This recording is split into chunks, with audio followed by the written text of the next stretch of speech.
Hi friends, welcome to vibrant vision by MM. இன்றைக்கி நம்ம பாத்திர ஸ்டாண்டும் ஒரு குட்டி ஸ்டாண்டு மட்டும் வச்சே பாத்திரங்களை எப்படி எடுக்கலான்னு வாங்க பார்க்கலாம்.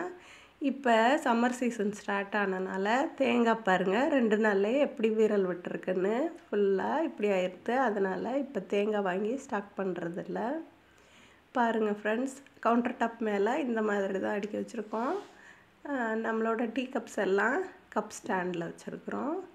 இந்த பாத்திர ஸ்டாண்டில் கீழே தாளிக்கிற சாமான் ஃபுல்லாக வச்சுருக்குறோம். நம்ம தாளிக்கிறதுக்கு என்னென்ன எடுப்போமோ எல்லாத்தையும் இந்த கீழே ஸ்டாண்டில் வச்சுருக்குறோம். ஸ்டாண்டில் மேலே சைடில் தட்டு வச்சுருக்குறோம். அடுத்து கிண்ணம் மூடி எல்லாமே வச்சுருக்குறோம். பாருங்கள், இந்த இடத்துல நம்ம தூள் ஐட்டங்கள்லாம் வச்சுருக்குறோம். மஞ்சத்தூள், மிளகாத்தூள், சாம்பார் தூள்லாம். பாருங்கள் ஃப்ரெண்ட்ஸ், இதுக்கு மேலே நெய், மிளகா, மல்லி வச்சுருக்குறோம். இந்த மாதிரி தான் பாத்திர ஸ்டாண்ட் அடுக்கியிருக்கிறோம். வேணும்னா மேலே செம்பு, டம்ளர் எல்லாம் அடுக்கிக்கலாம். இந்த ஜாடிகளில் உப்பு, புளி, பருப்பு, அப்புறம் சின்ன ஜாடிகளில் டீ பொடி, சர்க்கரை, காஃபி பொடி எல்லாம் வச்சுருக்குறோம். இதுலேயும் தேவையான ஐட்டங்கள், சம்மருக்கு தேவையான ஐட்டங்கள்லாம் வச்சுருக்குறோம். பாருங்கள் ஃப்ரெண்ட்ஸ், இன்றைக்கி இந்த மாதிரி தான் அடுக்கியிருக்கிறோம்.